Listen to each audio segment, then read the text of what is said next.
Heart operation കഴിഞ്ഞിട്ട് ഒരാള് പിന്നെ ഓപ്പറേഷത്തിന്റെ സമയത്ത് സീരിയസ് ആയിട്ട് തുടരുന്ന സമയത്ത് കുറെ നിസ്കാരം കളാവുണ്ട്. അത് ഇപ്പൊ അദ്ദേഹം കളാവ് വീട്ടുകയാണ്. അപ്പൊ ഈ കളാവ് വീട്ടുന്നത് അദ്ദേഹം ഇരുന്നിട്ടാണ് കളാവ് വീട്ടുന്നത്. ഒന്നാമത്തെ റക്കായത്തിൽ അദ്ദേഹം ഇരുന്നിട്ട് കളാവ് വീട്ടുന്നു. പിന്നെ ബാക്കിയുള്ള റക്കായത്ത് ഇരുന്ന് നിസ്കരിക്കുകയാണ്. ക്ഷീണം കൊണ്ട് വയ്യാഞ്ഞിട്ട് അദ്ദേഹത്തിന് പേടിയുണ്ട്, എന്തേലും ഹാർട്ട് ഓപ്പറേഷൻ കഴിഞ്ഞാലേ. ഇനിയിപ്പോ രണ്ടാമത് കളാവ് വീട്ടുന്ന ഈ നിസ്കാരം ഇനി അദ്ദേഹം ഒരു പൂർവ്വ ആരോഗ്യം എത്തി ക്ഷീണങ്ങളൊക്കെ മാറിയതിനു ശേഷം വീണ്ടും കളാവ് വീട്ടണോ, ഇരുന്ന് കളാവ് വീട്ടുന്നത് എന്നാണ് സംശയം. നാട്ടിൽ നിന്ന് വന്നൊരു ചോദ്യമാണ്. മിഞ്ഞാന്ന് ഉസ്താദ് മറുപടി പറഞ്ഞാലും വൈക്കും. വലൈക്കും അസ്സലാം. ഇപ്പോൾ ആരോഗ്യപരമായ കാരണങ്ങളാൽ നിന്ന് നിസ്കരിക്കാൻ കഴിവില്ലാത്ത ഒരു വ്യക്തി രോഗം കാരണം ഇരുന്ന് നിസ്കരിച്ചാൽ പിന്നീട് രോഗമൊക്കെ മാറി ആഫിയത്ത് തിരിച്ചു കിട്ടിക്കഴിഞ്ഞാൽ രണ്ടാമത് പിന്നീട് അത് മടക്കേണ്ടതുണ്ടോ എന്നാണ് ആ സുഹൃത്തിന്റെ ചോദ്യം. അങ്ങനെയില്ല, അതിന്റെ ആവശ്യമില്ല. അനാരോഗ്യം കാരണം നിൽക്കാൻ കഴിവില്ലാത്ത ആളുകൾക്ക് ഇരുന്ന് നിസ്കരിക്കലാണ് ആദ്യം തന്നെ ഫർള്. അയാൾക്ക് നിന്ന് നിസ്കരിക്കൽ ഫർള് ഇല്ല. മനസ്സിലായില്ലേ? അദ്ദേഹത്തിനെ സംബന്ധിച്ച് ആദ്യം തന്നെ ഫർളാവുന്നത് ഇരുന്ന് നിസ്കരിക്കലാണ്. അപ്പൊ അദ്ദേഹത്തിന്റെ മേൽ ഫർളായ നിലക്ക് ഇരുന്ന് നിസ്കരിച്ചാൽ അത് പിന്നീട് അല്ലാഹു തആല ദീർഘായുസ്സും ആഫിയത്തും കൊടുത്താൽ അല്ലാഹു തആല സഹോദരന് പൂർണ്ണമായ ആഫിയത്തും ദീർഘായുസ്സും അല്ലാഹുവിന്റെ ഖായത്തിലായി നൽകുമാറാകട്ടെ എന്ന് നമുക്ക് ദുആ ചെയ്യാം. അങ്ങനെ ആഫിയത്ത് പൂർണ്ണമായി കിട്ടിയാൽ ഇപ്പോൾ ഈ സുഖമില്ലാത്ത സമയത്ത് ഇരുന്ന് നിസ്കരിച്ച നിസ്കാരം അത് അതാ ആയതാണെങ്കിലും വേണ്ടില്ല, ഖളാ വീട്ടിയതാണെങ്കിലും വേണ്ടില്ല, രണ്ടാമത് പിന്നീട് അത് മടക്കി നിസ്കരിക്കൽ വുജൂബില്ല. ഓക്കെ. അസ്സലാമു അലൈക്കും വറഹ്മത്തുള്ളാഹി വബറകാതുഹു. ചോദ്യം, സഹവിന്റെ സുജൂദില് സുബ്ഹാനല്ലാഹി വലാ യസ്ഹൂന ചെല്ലേണ്ടത് ഒന്ന് വിശദീകരിച്ചാൽ വളരെ ഉപകാരമായിരുന്നു. ദുആസിയത്തോടെ. അസ്സലാമു അലൈക്കും വറഹ്മത്തുള്ളാഹി വബറകാതുഹു. സഹവിന്റെ സുജൂദിലും അല്ലാത്ത സുജൂദിലും സുബ്ഹാന റബ്ബിയൽ അഅ്ലാ വബിഹംദിഹി എന്ന് ചൊല്ലലാണ് സുന്നത്തായ രീതി. എന്നാൽ ഈ സഹവിന്റെ സുജൂദിന്റെ കാരണങ്ങൾ രണ്ട് തരത്തിലുണ്ടല്ലോ. ഒന്ന്, മനഃപൂർവ്വം ചെയ്താൽ ബാത്തിലാവുന്ന കാര്യം മറന്നു ചെയ്തതിനാൽ അവിടെ ഒരു സഹ്വാണ്. അതല്ലെങ്കിൽ ഖുനൂത്ത് മറന്നുപോയി, അതല്ലെങ്കിൽ ഇടയിലത്തയ്യാത്ത് മറന്നുപോയി. ഇങ്ങനത്തെ സാഹചര്യത്തിൽ സുബ്ഹാനമൻ ലാ യനാമു വലാ യസ്ഹു എന്ന തസ്ബീഹ് ചൊല്ലുന്നത് സന്ദർഭത്തിന് യോജിച്ചതാണ്, അതുകൊണ്ടത് നല്ലതാണ് എന്ന് ചില ഇമാമിയങ്ങൾ പറഞ്ഞിട്ടുണ്ട്. എന്നാൽ അവിടെ തന്നെ ഒരാൾ മനഃപൂർവ്വം ഖുനൂത്ത് ഒഴിവാക്കി, അയാൾക്കും സഹവിന്റെ സുജൂദ് സുന്നത്തുണ്ട്. അല്ലെങ്കിൽ മനഃപൂർവ്വം ഇടയിലത്തയ്യാത്ത് ഒഴിവാക്കി, എന്നാലും അയാൾക്ക് എന്ത് സുന്നത്തുണ്ട്? സഹവിന്റെ സുജൂദ് സുന്നത്തുണ്ട്. അവിടെ പക്ഷേ സുബ്ഹാനമൻ ലാ യനാമു വലാ യസ്ഹു എന്ന് പറയുന്ന സന്ദർഭോചിതം എന്ന് പറയാൻ കഴിയില്ലല്ലോ, കാരണം അയാൾക്ക് മറവിയൊന്നും പറ്റിയിട്ടില്ലല്ലോ. അപ്പോ ശരിക്ക് സഹവിന്റെ സുജൂദിൽ സുന്നത്ത് സാധാരണ സുജൂദിൽ എന്നതുപോലെ സുബ്ഹാന റബ്ബിയൽ അഅ്ലാ വബിഹംദിഹി എന്ന ദിക്ർ തന്നെയാണ്.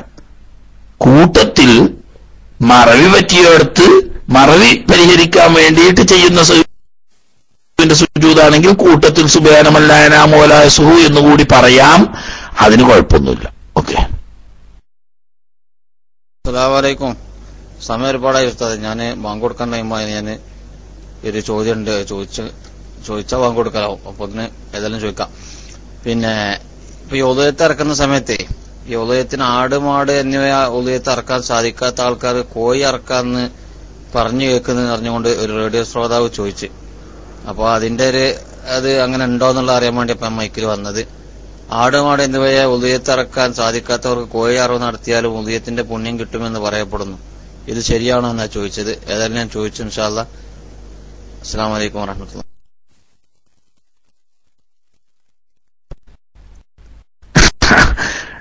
അതൊക്കെ കേൾവിയാണ്, അതിനൊന്നൊരു വലിയ പൊടുത്തൊന്നുമില്ല കീച്ചീരിയെ. കാരണം എന്താ വെച്ചാല് ഉളുഹിയത്ത് ഇറക്കണമെങ്കിൽ ആട് മാട് ഒട്ടകം എന്നിവ തന്നെ ഐബില്ലാത്തതും ഒട്ടകമാ നെയ്യാടാണെങ്കിൽ 5 വയസ്സ് തികഞ്ഞതും അതുപോലെ ആടോ മാടോ ആണെങ്കിൽ കോലാടും മാടും 2 വയസ്സ് തികഞ്ഞതും നെയ്യാടാണെങ്കിൽ 1 വയസ്സ് തികഞ്ഞതോ അല്ലെങ്കിൽ മുമ്പല് പറഞ്ഞു വന്നതോ ആണെങ്കിലുമേ സഹിയാവൂ.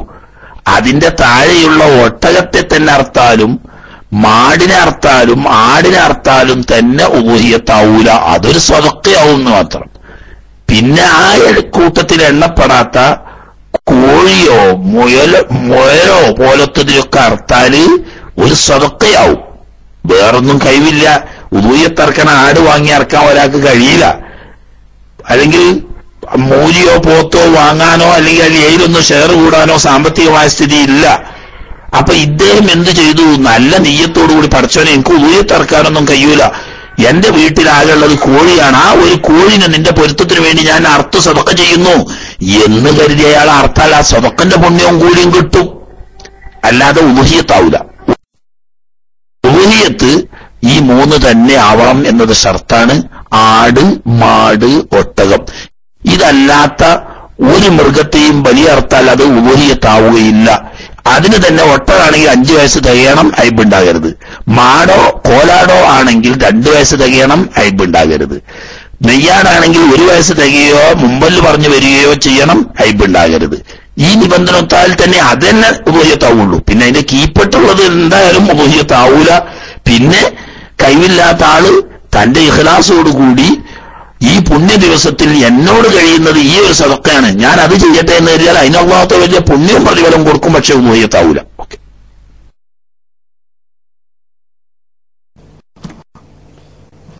അസ്സലാമു അലൈക്കും.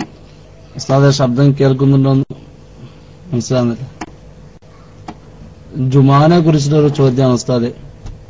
ഒരു മഹല്ലത്തിൽ 2 ജുമാ നടക്കാമോ എന്നുള്ളത്, അതുപോലെ ഈ 2 ജുമാ നടക്കുന്നെങ്കിൽ എന്തെല്ലാം കാരണം വേണമെന്നുള്ളതൊന്ന് മനസ്സിലാക്കണം ഉസ്താദെ. അസ്സലാമു അലൈക്കും. ഒരു മഹല്ലത്തിൽ 2 നിങ്ങൾ പറയണ്ട, 1-ലധികം ജുമാ ഒരു മഹല്ലത്തിൽ നടക്കൽ ജായിസാവണമെങ്കിൽ ഒരു മഹല്ലത്തിൽ ഒരുമിച്ച് കൂടുന്നതിന് ആ മഹല്ലത്തിലുള്ള മുസ്ലിമീങ്ങൾക്ക് സ്വീകാര്യമായ കാരണങ്ങളുണ്ടാവണം. എന്നാൽ ആവശ്യത്തിനനുസരിച്ച് ഒരു മഹല്ലത്തിൽ ജുമാ അധികരിപ്പിക്കാം.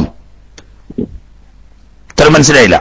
ഒരു മഹല്ലത്തിൽപ്പെട്ട ഒരു സ്ഥലത്ത് ആ മഹല്ലത്തുകാരായ മുസ്ലിമീങ്ങൾ എല്ലാവരും കൂടി ഒരുമിച്ച് കൂടി ജുമാ നടത്തുന്നതിന് തടസ്സം വരുമാറുള്ള പ്രയാസങ്ങൾ ഉണ്ടെങ്കിൽ ആവശ്യത്തിനനുസരിച്ച് ജുമാ നടത്താം. 2 ആവശ്യമുണ്ടെങ്കിൽ 2 ആക്കാം, 3 ആവശ്യമുണ്ടെങ്കിൽ 3 ആക്കാം. അതിന്റെ മാനദണ്ഡം ഒരു സ്ഥലത്ത് ഒരുമിച്ച് കൂടി ജുമാ നിർവഹിക്കുന്നതിന് തടസ്സം ഉണ്ട്, ബുദ്ധിമുട്ടും പ്രയാസങ്ങളുമുണ്ട് എന്ന് വരിക. അത് കത്തിക്കുത്തും തല്ലും പ്രശ്നമാവുന്നതായിട്ടാലും വേണ്ടിയില്ല. പുതിയ പരിഷ്കാരം അനുസരിച്ച് മറ്റ് കർസേവ്യം ബോംബുണ്ടാക്കലും ആയാലും വേണ്ടിയില്ല. ഇങ്ങനെയൊക്കെയുള്ള കാരണങ്ങളെ കൊണ്ട് ഒരു സ്ഥലത്ത് ഒരുമിച്ച് കൂടിയാൽ അവിടെ എന്നും തല്ലും കച്ചറയും കുലുമാലുമാണ്. എന്നാൽ അത് ഒഴിവാക്കാൻ വേണ്ടിയിട്ട് ആ മഹല്ലത്തിൽ മറ്റൊരു ജുമാ തുടങ്ങാം, അതിൽ പിന്നെയും പ്രശ്നമായി. അപ്പൊ വേറെ അതായത് രാഷ്ട്രീയ കാരണങ്ങളാൽ ചിലപ്പോൾ ചില നാട്ടിൽ കുഴപ്പം വരും, ചിലപ്പോൾ കുടുംബപരമായ കാരണങ്ങളാൽ പ്രശ്നം വരും, ചിലപ്പോൾ സംഘടനാപരമായ കാരണങ്ങളാൽ കുഴപ്പം വരും.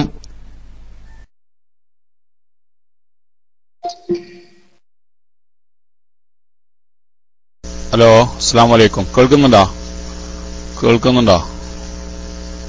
ഹലോ. ഉസ്താദ്, ഇന്നലെ ഒരാൾ മക്കത്തുനിന്ന് വിളിച്ച് ചോദിച്ച ചോദ്യമാണ്.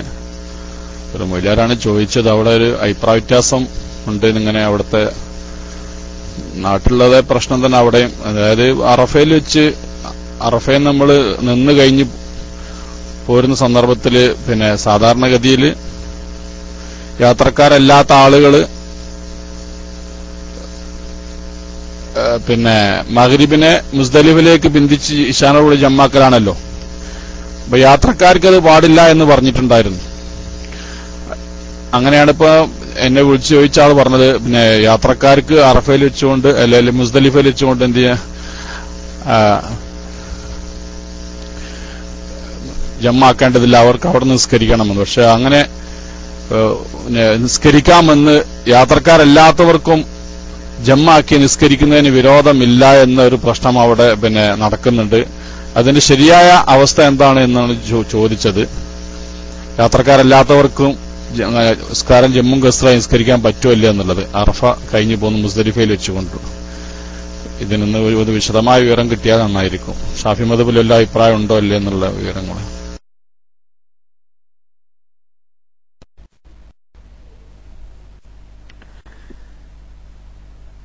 ഷാഫി മദ്ഹബ് അനുസരിച്ച്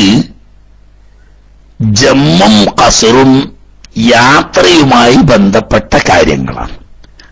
2 മർഹലയിൽ കുറഞ്ഞ യാത്രയുള്ള വ്യക്തിക്ക് ജമ്മാക്കാനും പറ്റൂല, ഖസറാക്കാനും പറ്റൂല. 2 മർഹലയോ അതിൽ കൂടുതലോ ദൂരം യാത്രയുള്ള വ്യക്തിയാണെങ്കിൽ അവന് വേണമെങ്കിൽ ജമ്മും ഖസറും ഒന്നിച്ചുമാക്കാം, ഇല്ലെങ്കിൽ ജമ്മ് മാത്രാക്കിയിട്ട് ഖസറാക്കാതെ പൂർത്തിയാക്കി നിസ്കരിക്കുക, അല്ലെങ്കിൽ ജമ്മാക്കാതെ ഖസറാക്കിയിട്ട് പൂർത്തിയാക്കി നിസ്കരിക്കുക. അപ്പൊ ചുരുക്കത്തിൽ ഹജ്ജിലാണെങ്കിലും അല്ലെങ്കിലും ഷാഫി മദ്ഹബ് മുഅ്തമദ് അനുസരിച്ച് ജമ്മാക്കുന്നതും ഖസറാക്കുന്നതും യാത്രയുമായി ബന്ധപ്പെട്ടതാണ്. ഇതാണ് ഷാഫി മദ്ഹബിലെ മുഅ്തമദ്. ഷാഫി മദ്ഹബിലെ തന്നെ ഒരു 2ാം ഖൗലുണ്ട്, ജമ്മ് ഹജ്ജിന്റെ മനാസിക്കിൽപ്പെട്ടതാണ്.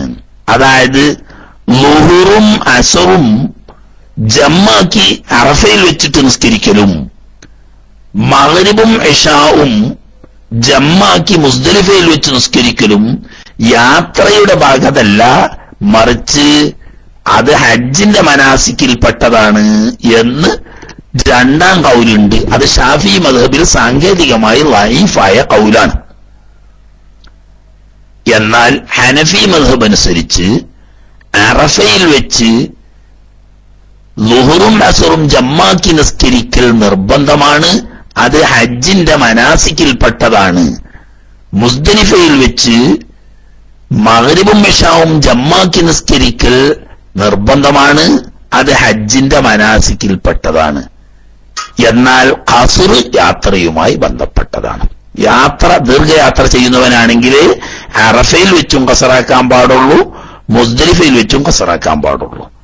ജമ്മ് എന്നത് സാധാരണ യാത്രക്കാരന് സ്വീകാര്യമല്ല ഹനഫി മദ്ഹബിൽ. 100 മർഹല യാത്ര ചെയ്യുന്ന വ്യക്തിയാണെങ്കിൽ പോലും അയാൾക്ക് ജമ്മാക്കാൻ പാടില്ല, ഖസ്ർ മാത്രമേ പാടുള്ളൂ. ആ ഖസ്ർ തന്നെ 3 മർഹലയേക്കാൾ കൂടുതൽ ദൂരം ഉണ്ടെങ്കിൽ വാജിബാണ് എന്നത് ഹനഫി മദ്ഹബിന്റെ വീക്ഷണാണ്. അപ്പൊ അവരുടെ മദ്ഹബ് അനുസരിച്ച് മക്കത്തുനിന്ന് പോകുന്ന ആളാണെങ്കിലും വേണ്ടിയില്ല, ജിദ്ദയിൽ പോകുന്നവരായാലും വേണ്ടിയില്ല, ഇന്ത്യയിൽ നിന്ന് പോയവരായാലും വേണ്ടിയില്ല, ഒക്കെ ളുഹുറും അസറും അറഫയിൽ വെച്ച് ജമ്മാക്കണം, മഗ്രിബും ഇശാവും മുസ്ദലിഫയിൽ വെച്ചും ജമ്മാക്കണം. ഖസ്ർ ആക്കണമെങ്കിൽ ദീർഘയാത്ര ചെയ്തവരാണെങ്കിൽ ഖസറാക്ക, ഇല്ലെങ്കിൽ ഖസറാക്കാൻ പാടില്ല. എന്നാൽ നമ്മുടെ മദ്ഹബ് അങ്ങനെയല്ല. ഷാഫി മദ്ഹബിലെ മുഅ്തമദ് അനുസരിച്ച് ജമ്മും യാത്രയുമായി ബന്ധപ്പെട്ടതാണ്, ഖസ്റും യാത്രയുമായി ബന്ധപ്പെട്ടതാണ്. വേണമെങ്കിൽ 2ഉം കൂടി ആക്കുക, വേണ്ടെങ്കിൽ 2ഉം വേണ്ടാന്ന് വെക്കുക, വേണമെങ്കിൽ ജമ്മു മാത്രമാക്കിയിട്ട് ഖസ്ർ ഒഴിവാക്കുക, ഖസ്ർ മാത്രമാക്കിയിട്ട് ജമ്മു ഒഴിവാക്കുക. ഇതൊക്കെ യാത്രയുമായി ബന്ധപ്പെട്ടതാണ്. ഇതാണ് മുഅ്തമദ്. എന്നാൽ മുഅ്തമദിന്റെ മാറ്റം ഇമാം ഷാഫി തങ്ങളുടെ തന്നെ ഒരു 2ാം ഖൗലുണ്ട്, ഹജ്ജിന്റെ മനാസിക്ക് എന്ന നിലക്ക് അറഫയിൽ വെച്ച് ളുഹുറും അസറും ജമ്മാക്കാം, മുസ്ദലിഫയിൽ വെച്ച് മഗ്രിബും ഇശാവും ജമ്മാക്കാം. അത് ഷാഫി മദ്ഹബിലെ ലൈഫായ ഖൗലാണ്. മുഅ്തമദ് സഫറിന്റെതുമായി ബന്ധപ്പെട്ടതാണ്, 2 മർഹലയുള്ളവർക്കേ പാടുള്ളൂ. ഓക്കെ.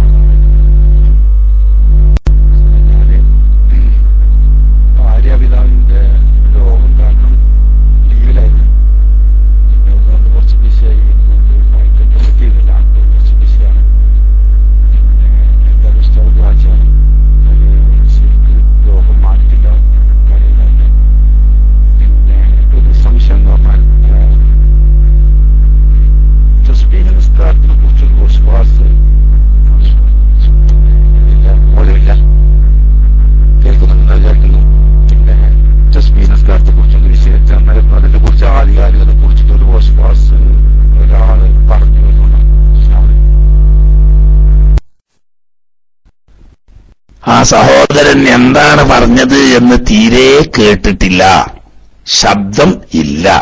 അതുകൊണ്ട് ദയവ് ചെയ്ത് ശബ്ദം കൂട്ടി ചോദിക്കേണ്ടതാണ്. കേൾക്കാതെ മറുപടി പറയാൻ കഴിയില്ലല്ലോ.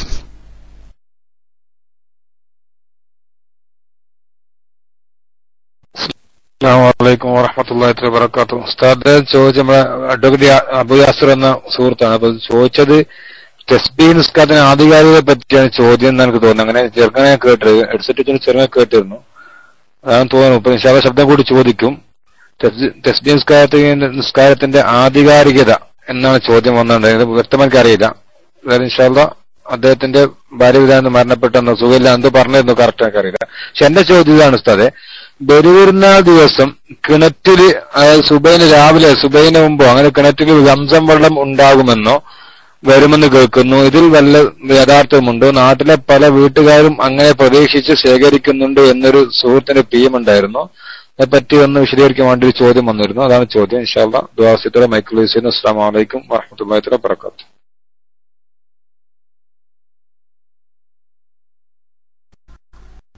വഅലൈക്കും അസ്സലാം വറഹ്മത്തുള്ളാഹി വബറകാതുഹു. ഇക്കൊല്ലം സൗദി എയർലൈൻസ് ആണ് ഹാജിമാരെ കഴിഞ്ഞ കൊല്ലത്തെ പോലെ തന്നെ കൊണ്ടുപോകുന്നത്. അവര് ഹാജിമാര് കൊണ്ടോട്ടിന്ന് പോയി തീരുന്നതിന് മുമ്പ് തന്നെ ഇക്കൊല്ലം അവരുടെ ഫ്ലൈറ്റിൽ പോയ മുഴുവൻ ഹാജിമാർക്കും വേണ്ട സംസം വെള്ളം കൊണ്ടോട്ടി എയർപോർട്ടിലെ കാർഗോയിൽ കൊണ്ടുവന്ന് വെച്ചിരിക്കുന്നു എന്ന് കേട്ടു.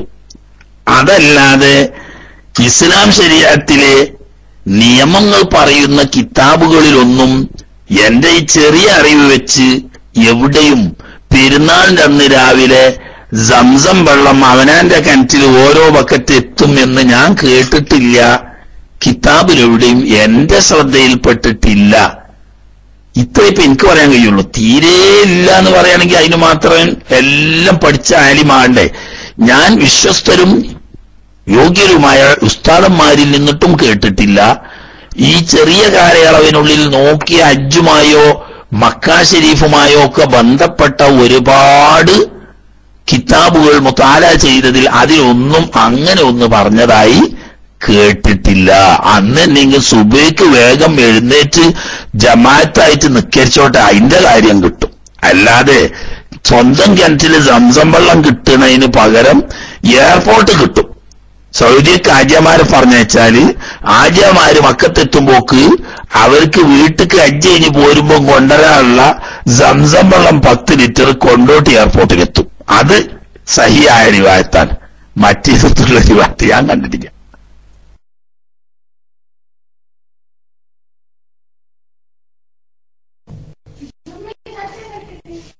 അസ്സലാമു അലൈക്കും. ഉസ്താദെ ഒരിക്കൽ പറഞ്ഞത് കേട്ടതുപോലെ ഉണ്ട്. മൊഹിയുദ്ദീൻ മാലയുടെ പരിഭാഷണം ഉസ്താദ് ക്ലാസ് എടുത്തിട്ടുണ്ടോ എന്നുള്ളത്, അത് ഉണ്ടെങ്കിൽ എവിടെ കിട്ടും എന്നുള്ളത് ഒന്ന് മനസ്സിലാക്കേണ്ടതാണ്. പിന്നൊരു വിഷയം, ഈ വെള്ളത്തില് ഒരു പെണ്ണുങ്ങൾ മുങ്ങി മരിച്ചു, ആരില്ലാത്ത സ്ഥലത്തിലാണ് ആത്മഹത്യ ചെയ്തത്. അത് തിരിച്ച് വെള്ളത്തിന് പിന്നെ മുമ്പോട്ട് വന്നു. അതിനുശേഷം ഈ പെണ്ണ് മുസ്ലിമാണോ ഹിന്ദാണോ എന്നുള്ളത് മനസ്സിലാകുന്ന എങ്ങനെ, കാഫിറാണോ മുസ്ലിമാണോ എന്നുള്ളത്?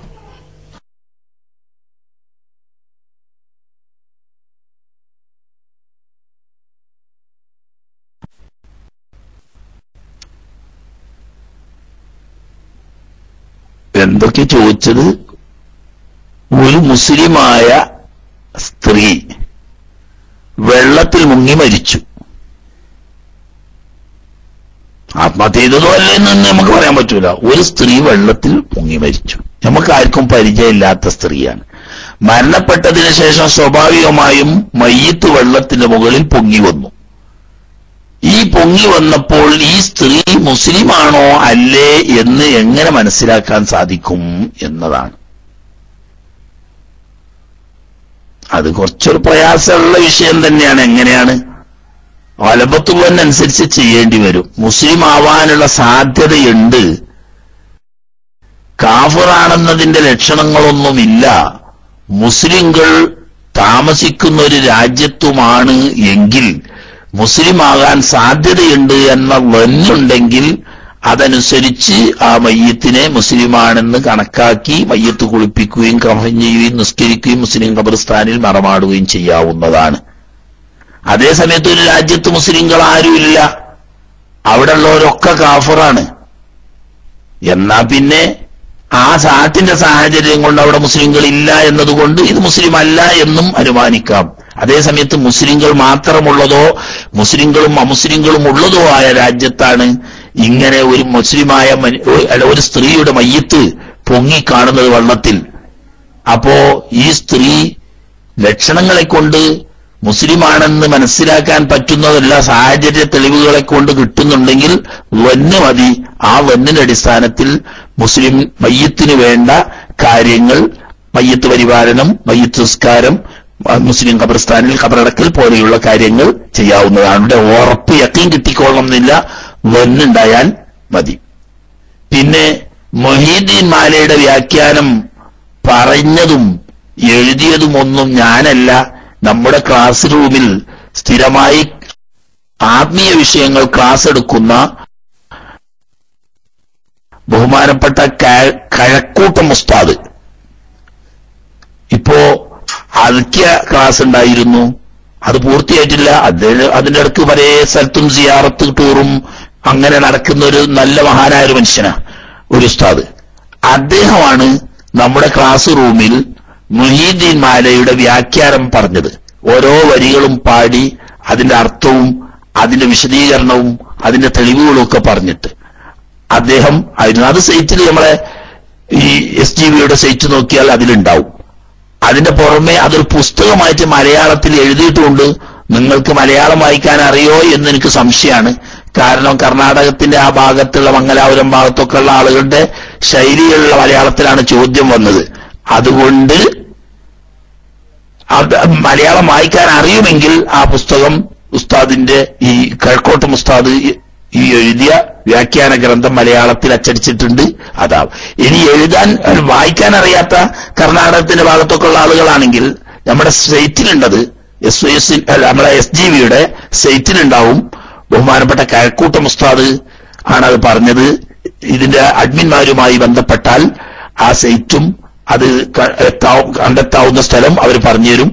അങ്ങനെയുണ്ട്. അത് ഞാൻ പറഞ്ഞതല്ല, ബഹുമാനപ്പെട്ട നമ്മളെ കഴക്കൂട്ടം ഉസ്താദ് അവർ പറഞ്ഞതാണ്.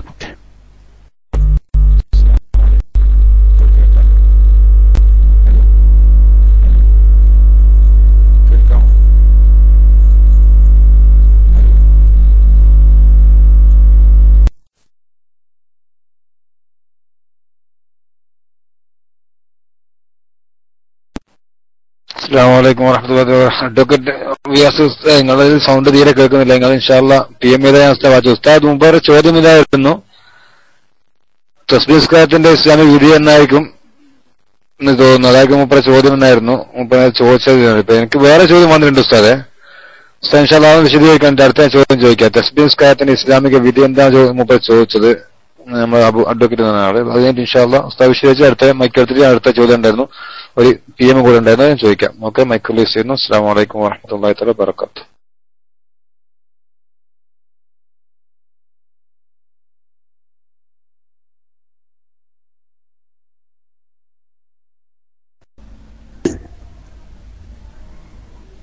സാധാരണ മുമ്പൊക്കെ എപ്പോഴും കാണുന്ന ആളാ. അപ്പൊ ജോലി സമയത്തിന്റെ അസൗകര്യങ്ങളും മറ്റുമൊക്കെ കൊണ്ടായിരിക്കാൻ ചിലപ്പോഴൊന്നും കാണാറില്ല. ഏതായാലും ആട്ടെ, തസ്ബീഹ് നിസ്കാരം സുന്നത്ത് നിസ്കാരങ്ങളിൽപ്പെട്ട മുത്തലഖ് സുന്നത്ത് നിസ്കാരമാവുന്നു. സുന്നത്ത് നിസ്കാരം 3 ജാതിയാണല്ലോ. പ്രത്യേകം കാരണമുള്ളത്, പ്രത്യേകം സമയം നിശ്ചയിക്കപ്പെട്ടത്, അത് രണ്ടുമല്ലാത്ത പ്രത്യേക സമയമോ പ്രത്യേക കാരണമോ ഇല്ലാതെ സുന്നത്താക്കപ്പെട്ടത്. അങ്ങനെയുള്ള മുത്തലഖ് സുന്നത്ത് നിസ്കാരങ്ങളുടെ പട്ടികയിൽപ്പെട്ടതാണ് തസ്ബീഹ് നിസ്കാരം. അതുകൊണ്ട് തന്നെ സുബഹിസ്കരിച്ചോടെ മുതൽ സൂര്യനുദിച്ച് 20 മിനിറ്റ് ആകുന്നത് വരെയും അസർസ്കരിച്ചത് മുതൽ മഗ്രിബാകുന്നത് വരെയും വെള്ളിയാഴ്ച അല്ലാത്ത ദിവസങ്ങളിൽ നട്ടുച്ച സമയത്തും മക്കത്തെ ഹറമല്ലാത്ത സ്ഥലത്ത് നിസ്കരിക്കാൻ പാടില്ല. എന്നാൽ സുന്നത്ത് നിസ്കാരങ്ങളിൽ, മുത്തലഖ് സുന്നത്ത് നിസ്കാരങ്ങളിൽ വളരെ ശ്രേഷ്ഠതയുള്ളതും ബഹുമാനപ്പെട്ട നബി സല്ലല്ലാഹു അലൈഹി വസല്ലമ തങ്ങളിൽ നിന്നും 11 സഹാബിമാർ റിപ്പോർട്ട് ചെയ്യുന്നതും അതിൽ 10 പേരും അഹ്ലു ബൈത്താണ്. മറ്റ് പല ഇബാദത്തുകൾക്കും ഇല്ലാത്ത ഒരു വളരെ വലിയൊരു പ്രത്യേകതയാണ് ഈ തസ്ബീഹ് നിസ്കാരത്തെ പരാമർശിച്ചുകൊണ്ട് റിവായത്ത് ചെയ്യുന്ന നബി സല്ലല്ലാഹു അലൈഹി വസല്ലം തങ്ങളിൽ നിന്ന് റിവായത്ത് ചെയ്യുന്ന ഹദീസ് 11 പരമ്പരയിലൂടെ അഥവാ 11 സ്വഹാബിമാരിൽ നിന്നിട്ടും അത് റിവായത്ത് ചെയ്യപ്പെട്ടിട്ടുണ്ട്. അതിൽ 10 പേരും അഹ്ലു ബൈത്താണ്. ഒന്ന് ബഹുമാനപ്പെട്ട തിരുനബി സല്ലല്ലാഹു അലൈഹി വസല്ലം തങ്ങളുടെ പിതൃവ്യനായ അബ്ബാസ് റളിയല്ലാഹു തആല അൻഹു ആണ്. മറ്റൊന്ന് അദ്ദേഹത്തിന്റെ പുത്രൻ അബ്ദുല്ലാഹ് ഇബ്നു അബ്ബാസ് റളിയല്ലാഹു തആല അൻഹു ആണ്. മറ്റൊരു പുത്രൻ ഫദ്ൽ ഇബ്നു അബ്ബാസ് റളിയല്ലാഹു തആല അൻഹു ആണ്. മറ്റൊന്ന് അവരുടെ ഭാര്യയാവുന്ന ഉമ്മുൽ ഫദ്ൽ റളിയല്ലാഹു തആല അൻഹയാണ്. പിന്നെ ഉമ്മഹാത്തുൽ മുഅ്മിനീങ്ങളിൽപ്പെട്ട ബഹുമാനപ്പെട്ട ജുവൈരിയ റളിയല്ലാഹു തആല അൻഹയാണ്. ഇങ്ങനെ തുടങ്ങി അബ്ദുല്ലാഹ് ഇബ്നു ജഅഫർ റളിയല്ലാഹു തആല അൻഹു തുടങ്ങി 10 പേർ അഹ്ലു ബൈത്തിൽപ്പെട്ടവരും അൻസാരിയായ മറ്റൊരു സ്വഹാബിയും, അത് ജാബിർ റളിയല്ലാഹു അൻഹു ആണോ അല്ലേ എന്ന അഭിപ്രായ വ്യത്യാസമുണ്ട്. ഏതായാലും അൻസാരികളിൽപ്പെട്ട ഒരു സ്വഹാബിയും, ഇങ്ങനെ അഹ്ലു ബൈത്തിൽപ്പെട്ട 10 സ്വഹാബികളും അൻസാരികളിൽപ്പെട്ട ഒരു സഹാബിയും ഉൾപ്പെടെ 11 സഹാബാക്കളിൽ നിന്ന് വ്യത്യസ്ത പരമ്പരകളിലൂടെ റിവായത്ത് ചെയ്യപ്പെട്ടതാണ്. ഈ പരമ്പരകളുടെ കൂട്ടത്തിൽ ലൈഫായതും ഉണ്ട്, ഹസനായതുമുണ്ട്, സഹീഹുൽ ഗൈരിഹി എന്ന് പറയുന്ന പദവിയാണ് അതിനുള്ളത്. അതുകൊണ്ട് ഇജ്മാ കൊണ്ട് പ്രമാണയോഗ്യമാണ് എന്ന് സ്ഥിരീകരിക്കപ്പെട്ട സഹീഹുൽ ഗൈരിഹിയോ ഹസനുൽ ദാത്തിഹി എന്നോ പദവിയുള്ള ഹദീസിലൂടെ റിവായത്ത് കൊണ്ട് സ്ഥിരപ്പെട്ടതായതുകൊണ്ട് 4 മദ്ഹബിൽപ്പെട്ട ഉലമാക്കളും അത് സുന്നത്താണ് എന്ന് പറഞ്ഞിട്ടുണ്ട്.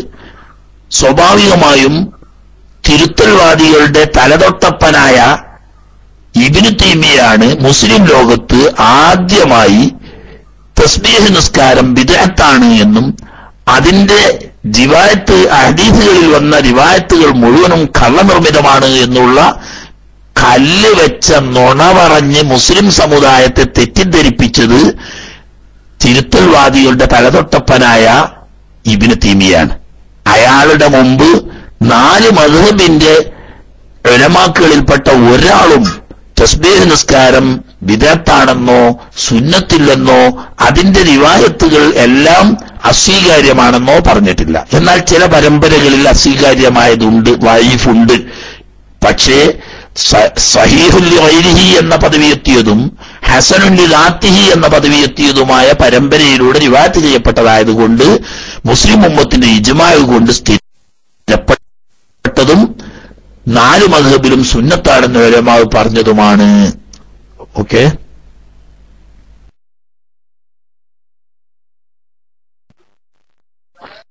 അസ്സലാമു അലൈക്കും വറഹ്മത്തുള്ളാഹി തആല വബറകാതുഹു. ചോദ്യം കൂടെ ഉണ്ട്. അതായത് അല്ലാഹു അക്ബർ എന്നാണോ അല്ലെങ്കിൽ അല്ലാഹു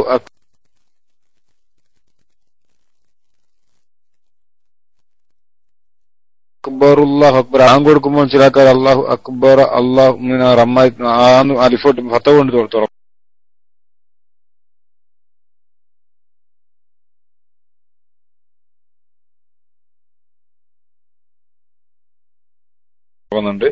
ഇത് പറയാം. അസ്സലാമു അലൈക്കും വറഹ്മത്തുള്ളാഹി.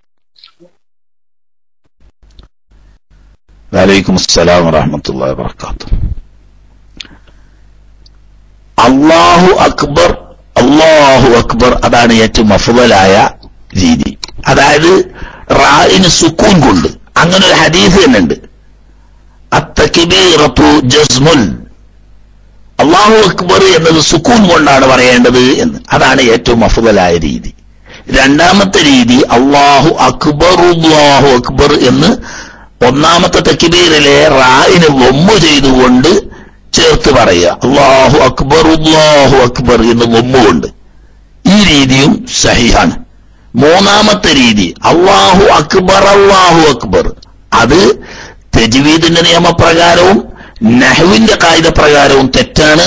അതുകൊണ്ട് അങ്ങനെ ബാങ്ക് കൊടുത്താൽ ആ ബാങ്ക് സഹീഹല്ല. ഓക്കെ, സുക്കൂൻ കൊണ്ട് അല്ലാഹു അക്ബർ മുറിച്ച് പറയലാണ്, സുക്കൂൻ ചെയ്തുകൊണ്ട് പറയലാണ് ഏറ്റവും അഫ്ളലായ രീതി. രണ്ടാമത്തെ രീതി കൂട്ടിപ്പറയുകയും ഒന്നാമത്തെ റായിന് വമ്മ് ചെയ്യുകയും ചെയ്തുകൊണ്ട് അല്ലാഹു അക്ബർ എന്ന് റായിന് വമ്മ് ചെയ്തിട്ട് രണ്ടാമത്തെ ഹംസയെ ഉച്ചരിക്കാത്ത നിനക്ക്, ആ രീതിയും സഹിയാണ്. ഈ രണ്ടും അല്ലാത്ത അല്ലാഹു അക്ബർ എന്ന് റായിന് ഫതഹ് ചെയ്തുകൊണ്ടുള്ള ഉച്ചാരണം നഹ്വിന്റെ ഖായിദ പ്രകാരവും തജ്വീദിന്റെ നിയമപ്രകാരവും തെറ്റായതുകൊണ്ട് അങ്ങനെ ചൊല്ലിയാൽ ബാങ്ക് സഹിയാവുകയില്ല, അത് തെറ്റാവുന്നു. ഓക്കെ.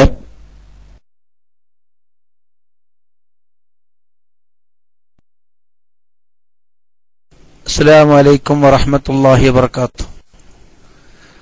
ഉസ്താദേ, ഞങ്ങൾ ഹജ്ജിന് പോയിരുന്ന സമയത്ത് മിനയിലെ കുറെ തമ്പുകൾ കുറെ ഇങ്ങോട്ടാണ് കിട്ടിയത്. മുസ്ദലിഫയിൽ പെട്ട സ്ഥിതിയിൽ അങ്ങനെ ഞങ്ങളൊക്കെ മടങ്ങിയിട്ട് വീണ്ടും താമസിക്കാൻ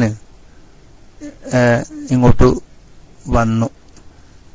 ഇപ്പോ ഇത് ചില ആൾ പറയുന്നു സാരമില്ല, ഇവിടുത്തെ ഗവൺമെന്റ് ഇങ്ങനെ ചെയ്യുന്നതല്ലേ, അത് പറ്റും എന്ന് പറയുന്നു. സാറേ, ഇതിൽ നമ്മൾ വിശ്വാസത്തിന്റെ ഒരു വഴിയുണ്ടോ, അല്ല ഇതുപോലെ സൂക്ഷ്മത മതിയോ? മറ്റൊരു ചോദ്യം കൂടി സാറേ, പിന്നീട് ഞാൻ ചോദിക്കാം. അസ്സലാമു അലൈക്കും.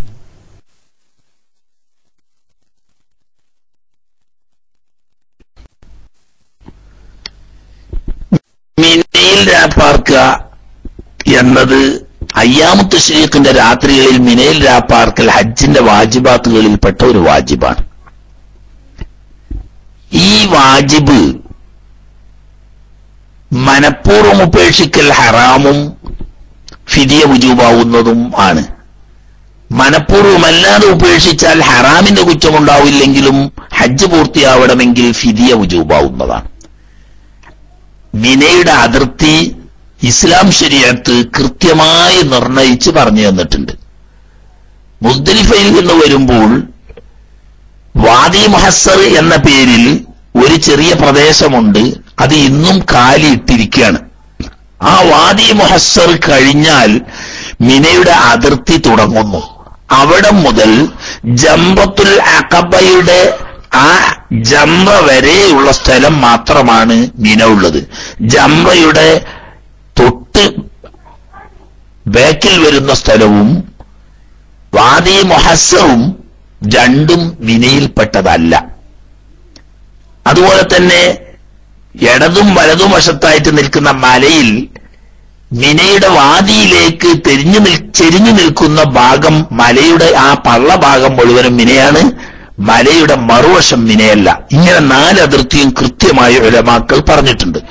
ഈ സ്ഥലത്ത് അയ്യാമു തശ്രീഖിന്റെ ഓരോ രാത്രിയിലും രാത്രിയുടെ മുഅ്മുല്ലയിൽ അഥവാ പകുതിയേക്കാൾ കൂടുതൽ സമയം മിനയിൽ താമസിക്കുക എന്നത് ഹജ്ജിന്റെ വാജിബാത്തുകളിൽപ്പെട്ട ഒരു വാജിബാണ്. അത് മനഃപൂർവ്വം ഒഴിവാക്കൽ ഹറാമാണ്. മനഃപൂർവ്വം അല്ലാതെ ഉപേക്ഷിച്ചാൽ ഹറാമില്ലെങ്കിലും ഹജ്ജിന്റെ ഒരു വാജിബ് നഷ്ടപ്പെട്ടു എന്നതിന് മേൽ ഫിദിയ വേണം. മനഃപൂർവ്വം ഉപേക്ഷിച്ചാൽ ഫിദിയും വേണം, ഈ ഹറാമിനെ തൊട്ട് തൗബ ചെയ്യുകയും വേണം. എന്നാലും ഹജ്ജ് മബ്റൂറാവുകയുമില്ല. ഗവൺമെന്റ് നേറ്റി കുറച്ചു എന്നൊന്നും പറഞ്ഞ് ഇസ്ലാം അതൊന്നും ഒരു ന്യായമായി കണ്ടിട്ടില്ല. മറിച്ച് ആ ഗവൺമെന്റ് എന്ന് പറഞ്ഞാൽ മുസ്ലിം ലോകത്തിന്റെ മൊത്തം കാര്യങ്ങൾ നോക്കുന്നവരാണ് അവര്. ഹനഫി മദ്ഹബ് അനുസരിച്ച് അയ്യാമു തശ്രീഖിന്റെ രാത്രികളിൽ മിനയിൽ രാപ്പാർക്കൽ സുന്നത്തേയുള്ളൂ.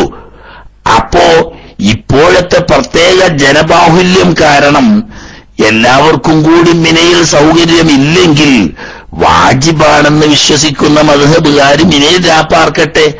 ലോകത്ത് വളരെ കൂടുതലുള്ളത് ഹനഫി മദ്ഹബുകാരാണല്ലോ.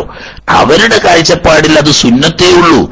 എന്നാൽ ആ ധാരണ വെച്ച് നിൽക്കുന്ന ആളുകൾക്ക് വേണമെങ്കിൽ മിനയിൽ രാപ്പാർക്കാതെ അസീസിയിലോ മുസ്ദലിഫയിലോ ഒക്കെ രാപ്പാർത്താൽ അവർക്ക് വാജിബ്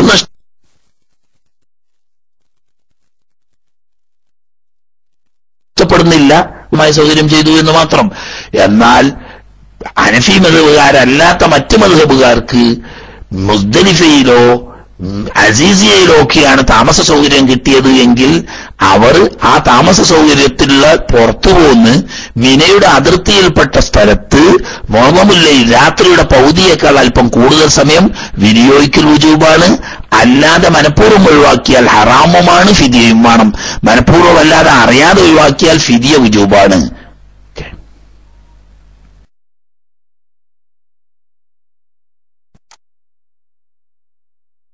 ജസാക്കുമുല്ലാഹ് ഉസ്താദ്. ഉസ്താദ് അവിടെ കുറെ വർഷം ഉണ്ടായിട്ടും ഉസ്താദിന്റെ അനുഭവത്തിലും കൊണ്ട് ഞങ്ങൾക്ക് കുറെ പഠിക്കാൻ കഴിഞ്ഞു ഉസ്താദെ. അപ്രകാരം ഇന്നലത്തെ ക്ലാസ്സിൽ കുറെ ഭാഗം കട്ടുണ്ടായിരുന്നു. അത് ചില ഭാഗങ്ങളിൽ മാത്രമേ കട്ടുണ്ടായിട്ടുള്ളൂ. അതുകൊണ്ട് ദർസിൽ കുറെ കട്ടുണ്ടായിരുന്നു സാറേ. അപ്പോൾ അർഫയിലുള്ള പള്ളി ഇബ്രാഹിം മസ്ജിദ്, മിക്കവാറും അതിനെ നമിറ മസ്ജിദ് എന്നാണ് അറിയപ്പെടുന്നത് സാർ. അത് അല്ലാതെ ചെറിയ ഇബ്രാഹിം മസ്ജിദ് വേറെ തന്നെ ഉണ്ടോ, അല്ല അവിടെ ഏറ്റവും വലിയ ഉയരം കൂടി വലുപ്പമുള്ള ആ നമിറ മസ്ജിദ് തന്നെയാണോ സാറേ ഇബ്രാഹിം മസ്ജിദ് എന്ന് പറയുന്നത്? വിശദീകരിച്ച് നന്നായിരുന്നു. ഒന്ന് അറഫനെ കുറിച്ച് ഒന്ന് അല്പം പറഞ്ഞാൽ ഉപകാരമായിരിക്കും. അസ്സലാമു അലൈക്കും.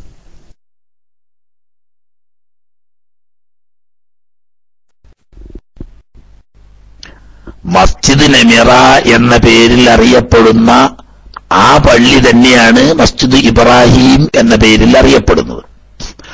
മസ്ജിദ് നമിറ എന്നതിന് പറയാൻ കാരണം അറഫയുടെ പുറത്ത് മുസ്ദലിഫയുടെ അതിർത്തി കഴിഞ്ഞിട്ട് ഹറമല്ലാത്ത സ്ഥലം, അതാണ് ഈ നമിറ എന്ന് പറയുന്ന സ്ഥലം. ആ സ്ഥലത്തായിരുന്നു മുമ്പ് ഈ മസ്ജിദ് ഇബ്രാഹിം എന്ന് പറയുന്ന ചെറിയൊരു പള്ളിയായിരുന്നു പഴയ കാലത്ത്.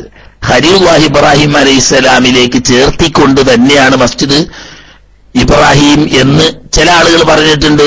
ഉസ്മാനിയ ഖിലാഫത്തിൽ ഖലീഫമാരുടെ കൂട്ടത്തിൽപ്പെട്ട ഒരു ഇബ്രാഹിം എന്ന ഖലീഫയുടെയിലേക്കാണ് ചേർത്തി പറയുന്നത് എന്ന് ചിലർ പറഞ്ഞിട്ടുണ്ടെങ്കിലും അത് ശരിയല്ല. ഖലീലുല്ലാഹി ഇബ്രാഹിം അലൈഹിസ്സലാമിലേക്ക് ചേർത്തപ്പെട്ട പള്ളിയാണെന്ന് വരുത്താൻ വേണ്ടിയിട്ടാണ് ബഹുമാനപ്പെട്ട മഖ്ദൂം റളിയല്ലാഹു തആല അൻഹു തങ്ങൾ മസ്ജിദ് ഇബ്രാഹിം അലൈഹിസ്സലാം എന്ന് എന്നെ ഫത്വയിൽ മേലിൽ പറഞ്ഞു. ഖലീലുല്ലാഹി ഇബ്രാഹിം അലൈഹിസ്സലാമിന്റെ പള്ളിയാണ്. അന്ന് അറഫയുടെ തൊട്ട് മുമ്പായി മുസ്ദലിഫ കഴിഞ്ഞതിന് ശേഷമുള്ള നെമിറയിൽ തമ്പടിക്കുകയും അവിടെ വെച്ച് ദുഹ്ർ വഖ്ത് കടന്നതിന് ശേഷം അറഫയിൽ പ്രവേശിക്കുകയും ചെയ്ത സ്ഥലമായതുകൊണ്ട് ഇബ്രാഹിം നബി അലൈഹി ഇസ്ലാമിലേക്ക് ചേർത്തിയിട്ട് മസ്ജിദ് ഇബ്രാഹിം എന്ന് പറയും. ഈ പള്ളി നിൽക്കുന്ന സ്ഥലം നെമിറയാണ് എന്നതുകൊണ്ട് ചിലർ മസ്ജിദ് നെമിറ എന്ന് പറയും. രണ്ടായാലും പഴയ കാലത്ത് ചെറുതായ പള്ളിയായിരുന്ന സമയത്ത് അത് അറഫന്റെ പുറത്ത് തന്നെയായിരുന്നു. പിന്നീട് ഖലീഫമാര്, പിൽക്കാലത്ത് വന്ന ഖലീഫമാർ ആളുകളുടെ സൗകര്യത്തിന് വേണ്ടി അത് വികസിപ്പിച്ചു. അവസാനമായി സൗദി ഗവൺമെന്റിന്റെ വികസനം വന്നപ്പോൾ വലിയ ഭീമാകാരങ്ങളിൽപ്പെട്ട പള്ളികളിൽപ്പെട്ട ഒരു പള്ളിയായി ഇത് മാറി. ഈ പള്ളിയുടെ മഹാഭൂരിഭാഗം സ്ഥലവും ഇപ്പോൾ അറഫയിലാണ് ഉള്ളത്. അതിന്റെ ഇമാമ് നിൽക്കുന്ന ഖിബലന്റെ ഭാഗം ഉൾപ്പെടുന്ന കുറച്ച് ഭാഗം മാത്രമേ അറഫന്റെ പുറത്തുള്ളൂ. പള്ളി അത് തന്നെയാണ് മസ്ജിദ് നമിറ എന്നും പറയും, മസ്ജിദ് ഇബ്രാഹിം എന്നും പറയും. രണ്ട് പറഞ്ഞാലും പഴയ കാലത്ത് ആ പള്ളി അറഫന്റെ പുറത്തായിരുന്നു. ഇപ്പോൾ പള്ളിയുടെ മുൻവശം മാത്രമേ അറഫന്റെ പുറത്തുള്ളൂ, ബാക്കിയൊക്കെ അറഫയിലാണ്. ആ ബേക്കിലുള്ള ഭാഗത്ത് നിന്നാൽ അറഫയിൽ നിൽക്കൽ കിട്ടും. അതേസമയത്ത് മെറാബിന്റെ ഭാഗത്ത്, ഇമാമിന്റെ അടുത്ത ഭാഗത്ത് 1, 2 സഫുകളിൽ 3 സഫ് വരെയുള്ള സ്ഥലത്ത് നിന്നാൽ അറഫ കിട്ടൂല. കാരണം അത് അറഫന്റെ പുറത്താണ്. ഓക്കെ.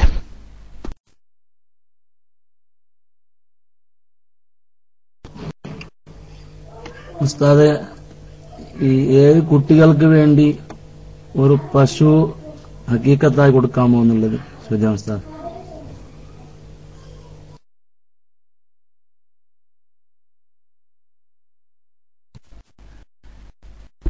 ഏഴ് കുട്ടികൾക്ക് വേണ്ടി ഒരു പശുവിനെ ഹക്കീക്കത്തായി അറക്കാമോ എന്ന് ചോദിച്ചാൽ, ഈ പശു ഐബില്ലാത്തതാവണം, ഗർഭിണിയല്ലാതിരിക്കണം, വാർദ്ധക്യം ചെന്നിട്ട് മാംസം ജനങ്ങൾ ഇഷ്ടപ്പെടാത്ത നിലക്കുള്ള വാർദ്ധക്യത്തിലെത്തുന്നതാവാതിരിക്കണം. അതുപോലെ തന്നെ മറ്റ് ഐബുകൾ കാതിൽ നിന്നിട്ട് മുറിഞ്ഞു പോവുക, വാല് മുറിഞ്ഞു പോവുക പോലെയുള്ള ഐബുകൾ കൈകാലുകൾക്കോ കണ്ണിനോ ഐബുണ്ടാകുക പോലത്തതൊന്നും ഇല്ലാത്ത, ഐബില്ലാത്തതും 2 വയസ്സ് തികഞ്ഞതുമായ പശു, കാള, പോത്ത്, എരുമ, ഇതൊക്കെ മാട് എന്ന് പറയപ്പെടും. ആണാണ് പെണ്ണിനേക്കാൾ ഉത്തമമെങ്കിലും ഐബില്ലാത്ത, ഗർഭിണിയല്ലാത്ത പെണ്ണും പറ്റും, പശുവിനെയും പറ്റും, എരുമയെയും പറ്റും. ഉത്തമം പോത്തും കാളയുമാണെങ്കിലും പശുവും എരുമയും ഐബില്ലാത്തതാണെങ്കിൽ പറ്റും. അത് ഒരു മാട് അഥവാ പോത്ത്, കാള, പശു, എരുമ എന്നിവയിൽപ്പെട്ട ഒരു മൃഗത്തെ ഉദയത്തറക്കുന്നതിൽ 7 ആൾക്ക് ഷെയറാവൽ അനുവദനീയമായതുപോലെ ഹഖീഖത്തറക്കുന്നതിൽ 7 ആൾക്ക് ഷെയർ ആവുന്നതാണ്. അത് ഒരാളുടെ 7 കുട്ടികൾക്കും ആവാം, 7 ആളുകളുടെ ഓരോ കുട്ടികൾക്കും ആവാം, യാതൊരു കുഴപ്പവും ഇല്ല. ഒരാൾക്ക് 7 മക്കളുണ്ട്, കുട്ടികൾക്കൊന്നും പ്രായപൂർത്തി എത്തിയിട്ടില്ല. എന്നാ എല്ലാവർക്കും കൂടി വേണ്ടിയിട്ട് ഒരു കാളനെ അല്ലെങ്കിൽ ഒരു പശുവിനെ, അതല്ലെങ്കിൽ ഒരു എരുമനെ അല്ലെങ്കിൽ ഒരു പോത്തിനെ 2 വയസ്സ് തികഞ്ഞതും ഐബില്ലാത്തതുമായതിനെ അർത്താൻ സഹിയാകും. അതുകൊണ്ട് അഖീഖത്തിന്റെ സുന്നത്ത് കിട്ടുകയും ചെയ്യും.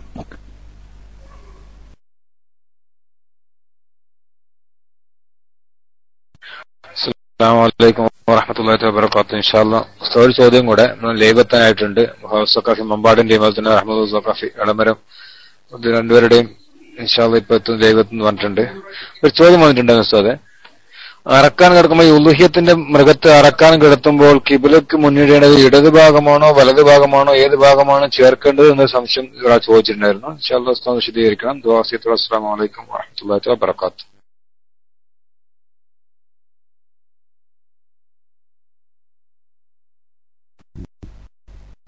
ഉളുഹിയത്ത് മൃഗത്തിനെ അഖീഖത്ത് മൃഗത്തിനെയൊക്കെ ഖിബിലയിലേക്ക് തിരിച്ചു കടത്തി അറക്കൽ സുന്നത്താണ്. ഇവിടെ ഇടതുവശം കടത്തിയിട്ട് അറക്കുന്നതാണ്. അറക്കാൻ നിൽക്കുന്ന ആൾക്ക് ഖിബില കൊള്ള തിരിഞ്ഞ് നിന്നുകൊണ്ട് അറക്കുമ്പോൾ വലത് കൈകൊണ്ട് അറക്കാനുള്ള സൗകര്യം കിട്ടുക എന്നതുകൊണ്ട് ഇടതുഭാഗം ചെരിച്ച് കിടത്തലാണ് നല്ലത്. ഇനി ഒരാൾ വലതുഭാഗം ചെരിച്ച് കിടത്തി ഖിബിലക്ക് മുന്നിട്ടാലും കുഴപ്പമൊന്നുമില്ല. പക്ഷെ അറക്കുന്ന ആൾക്കത് അസൗകര്യം വരും. കാരണം അയാളുടെ വലത് കൈ ഊന്നി അറക്കുന്നതിന് സൗകര്യക്കുറവുണ്ടാവും ആ കിടത്തം.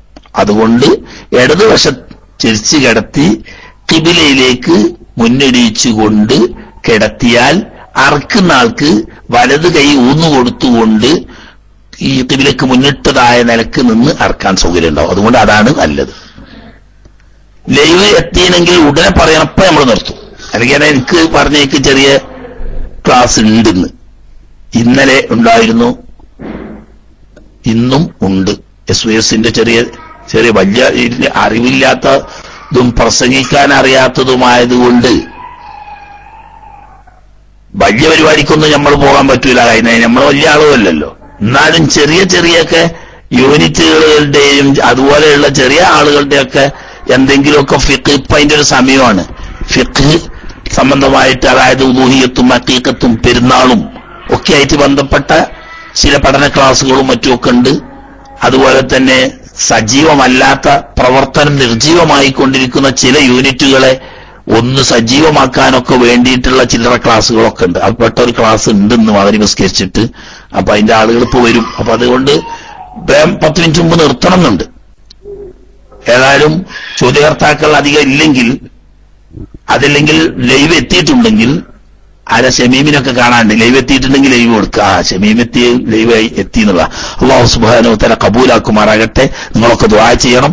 റബ്ബനാ തഖബ്ബൽ മിന്നാ ഇന്നക അൻതസ് സമീഉൽ അലീം വതുബ് അലൈനാ ഇന്നക അൻതത് തവ്വാബുർ റഹീം വഗ്ഫിർ ലനാ യാ ഗഫൂറൽ മുദ്നിബീൻ വർഹംനാ ബിറഹ്മതിക യാ അർഹമർ റഹീമീൻ ബിഫദ്ലി സ്വല്ലല്ലാഹു അലാ മുഹമ്മദ് സ്വല്ലല്ലാഹു അലൈഹി വസല്ലം സ്വല്ലല്ലാഹു അലാ മുഹമ്മദ് സ്വല്ലല്ലാഹു അലൈഹി വസല്ലം അല്ലാഹുമ്മ സ്വല്ലി അലാ മുഹമ്മദ് യാ റബ്ബി സ്വല്ലി അലൈഹി വസല്ലം സ്വല്ലി അലാ ജമീഅൽ അംബിയാ വൽ മുർസലീൻ അൽഹംദുലില്ലാഹി റബ്ബിൽ ആലമീൻ.